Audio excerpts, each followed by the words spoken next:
It keeps happening. These up-to-no-good YouTubers keep making these movies, and people keep watching them. Raka Raka found huge success, kind of more mainstream pathways with Talk to Me and Bring Her Back. Or is it Talk Her Back or Bring Her to Me? Chris Stuckman had his horror movie come out recently through Neon. And once again, it seems like Hollywood and all the press is in total shock now that another movie created by a YouTuber has been a financial success. We're talking, of course, about Markiplier's Iron Lung. There are things that make this a unique case, though. And while, yes, it is part of a narrative that is changing how Hollywood talks about the internet space, content creation as it relates to filmmaking, and especially in this case of Markiplier, what role of an influencer is to movie marketing, this could be a good sign, and it could also be a bad sign, depending how you look at it. So I'm going to be talking about that. But I'm also just going to be talking about the movie itself, Iron Lung. I love seeing how the lines between traditional media and new media are kind of dissolving. Markiplier, very famous YouTuber. He has like 30-something million subscribers. He's a gaming YouTuber. I personally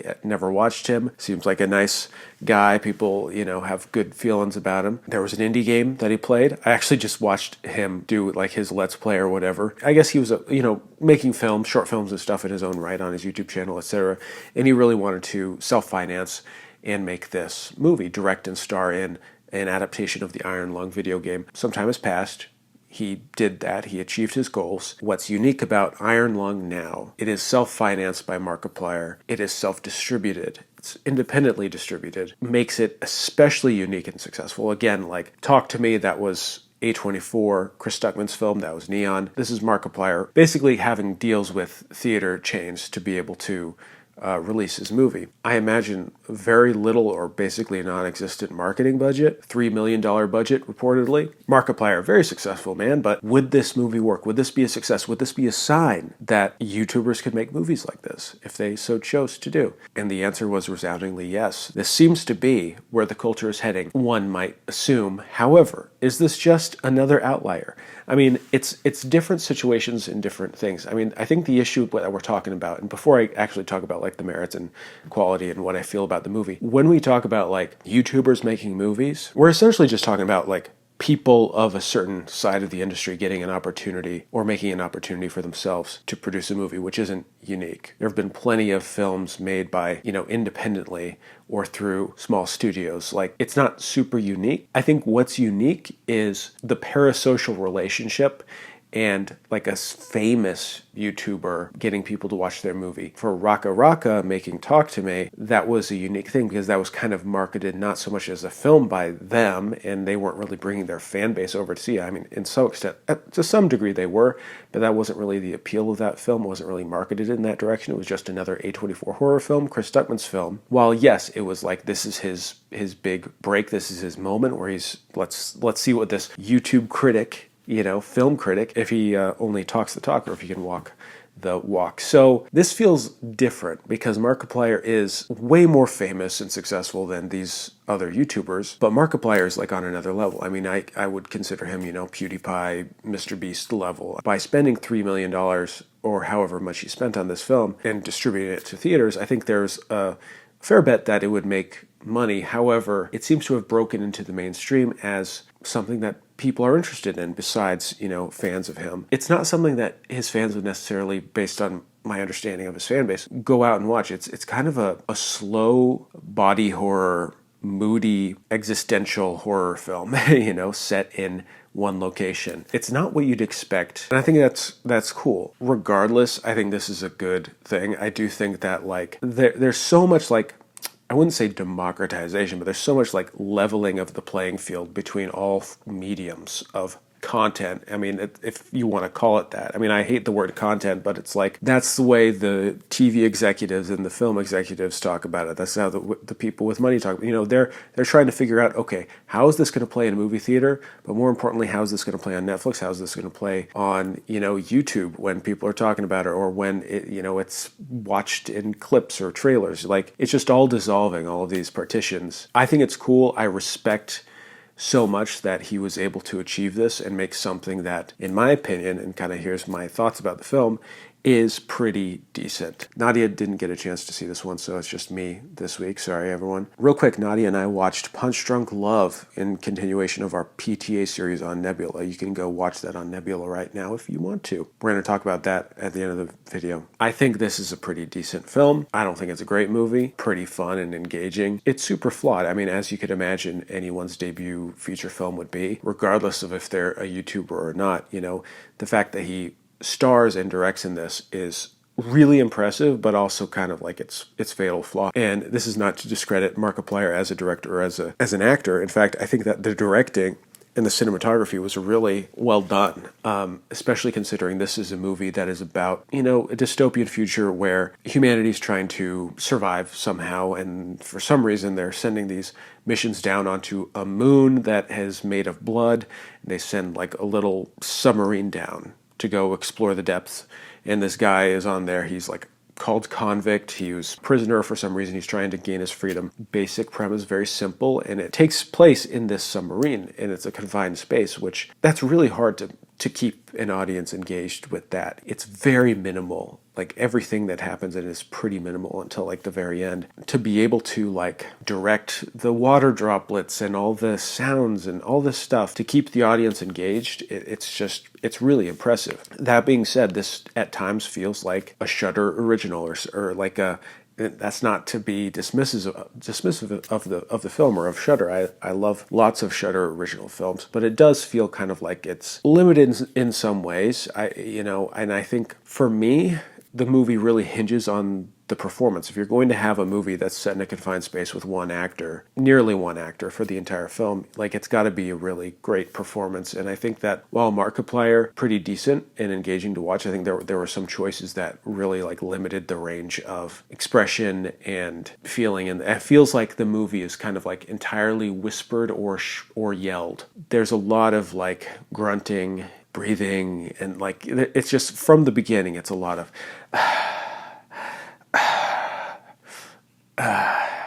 you know, like I don't mean to be like nitpicky or anything, but it just felt like a bit melodramatic, and it's like a very tense situation, but it's not like the most nuanced performance, and the story and the structure of the story could have been simpler. I know a lot of people are talking about how this should be a shorter film. I do think it could have been a little shorter. However, like it does a pretty good job of keeping you interested in the stakes and what's happening. In fact, there were times when I felt like things needed to be clarified a little bit more on screen and narratively. Like, okay, wait, what?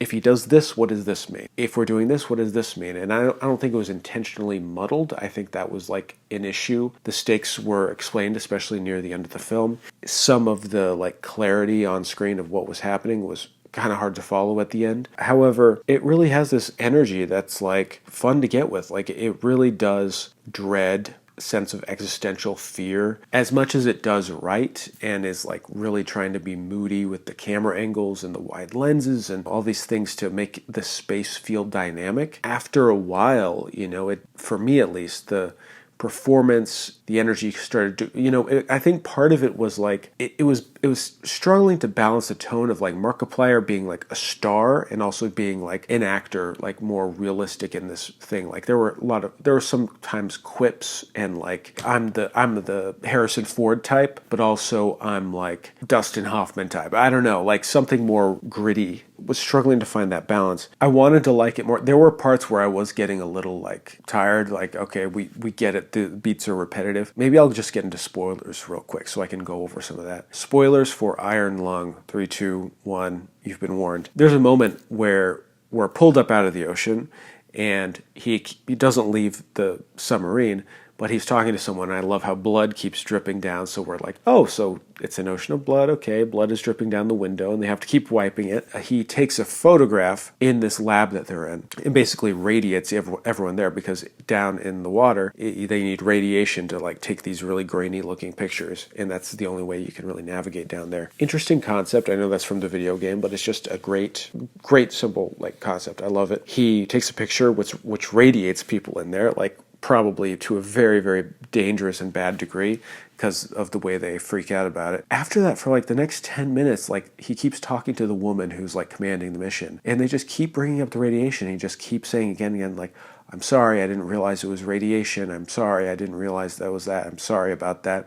Again, sorry about the radiation. It's just like, these are things and details where it's like, it just could have been like finessed a little bit. It could have been tightened a little bit. The story overall, I think, would have benefited just from a bit of tightening, especially in the middle. It started to feel just sort of stale and monotonous. And again, it's hard. Like, this is an incredibly challenging project, and concept to make entertaining for 2 hours. I think they probably shouldn't have gone on for 2 hours. I think it would have been a super good 90 minutes or 100 minutes or something, but the fact that it mostly works at this length is really impressive. I really enjoyed the cosmic horror stuff and contemplating that when he's talking to people and the voices and questioning reality. There was one detail that kind of made me laugh, is that during one, we don't really know if it's a hallucination or not, but he's talking to someone.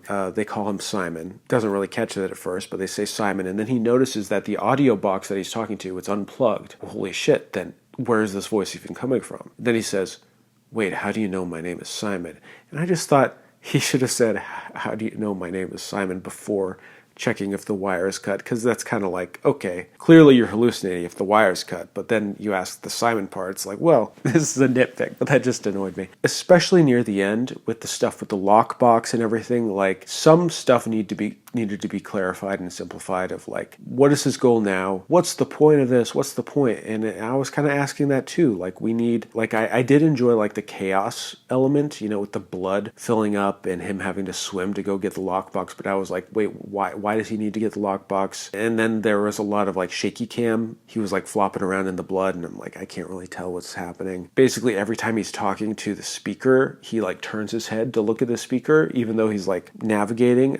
I just feel like that's something that when we're talking like to someone on speakerphone, we aren't usually like looking at the speaker, every time we have to talk to them. But look, it works. The fact that this was theatrically presented, to me, like, now, the theatrical presentation and being seen in theaters is like the sign of extra legitimacy. Like, it's just an extra seal of approval. People see that when a movie that's been out in theaters hits streaming, it gets a huge boost. Like, it gets the extra, oh my God, well, I've heard about people saw that. I want to see that because that was in a theater. People have a sense that, like, there's something special about going to the theater and seeing something in person. That's a special experience. Excited for what this could mean for opening opportunities for maybe unconventional films or filmmakers, or, this is the other side. It could be used cynically, of course. There could be people trying to produce movies saying, hey, let's bring on this big YouTuber who has a humongous following. Get the movie made if we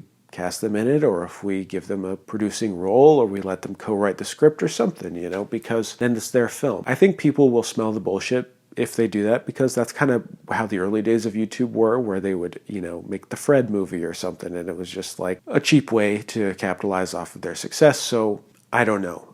People who are big in the digital spaces and they're talking to producers or something to try to get something made, I feel like those producers would be a little more open to, handing over a few $1 million to say, hey, why don't you try to make your film? Ultimately, I want there to be more opportunities for regular people, not just YouTubers, but everyone, to be able to make movies like this. This is a unique situation. Markiplier is a millionaire. He can make this movie and take these risks. Most people cannot do that, but it is special considering how Hollywood usually works and how independent filmmaking works, relying on people to get money to make something. It's like, this is special. I think it's cool, and the movie's not terrible. It's pretty fine. I would give this a solid, and I don't think this is like a negative rating. I think this is straight down the middle. I'd give this a solid 5 out of 10. Thanks for watching, everyone. And now a quick word from me and Nadia. Movies. Am I right? Movies, man.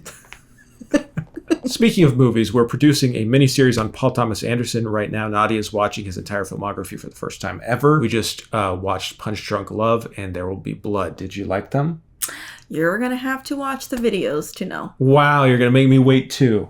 Mm-hmm. You can watch our review Punch Drunk Love, Magnolia, Boogie Nights, and Hard 8 right now on Nebula. Nebula is the largest creator-owned streaming platform in the world. It's where all your favorite creators like Legal Eagle, Hello Future Me, Man Carrying Thing. What kind of name is that? create exciting new content. If you love movies, it's highly likely you've seen some videos from Danny Boyd, aka Cinema Sticks, who creates some of the snappiest, sharpest video essays about movies on this platform. Well, he too is on Nebula, and he's making an exclusive series called Let's Rewind, where he explores the careers of our best loved actors like Samuel L. Jackson and Meryl Streep. If you sign up using our link at go.nebula.tv/womancarryingman or use the link below, you can get Nebula for 50% off, which is $30 a year, or $250 a month. You can also get a monthly plan for $6 a month or a lifetime plan for $300, which usually costs $500. And for those of you that want to share everything Nebula has to offer with your family and friends, Nebula is now offering monthly, annual, and lifetime gift cards. Use the link gift.nebula.tv/womancarryingman to give a month of Nebula to a friend for just $6 or a year for $30. You can also give lifetime membership that costs $500 unless you use our link, in which case a lifetime membership costs $300. Thanks for watching, and thanks as always for supporting the channel. Bye everyone. Bye.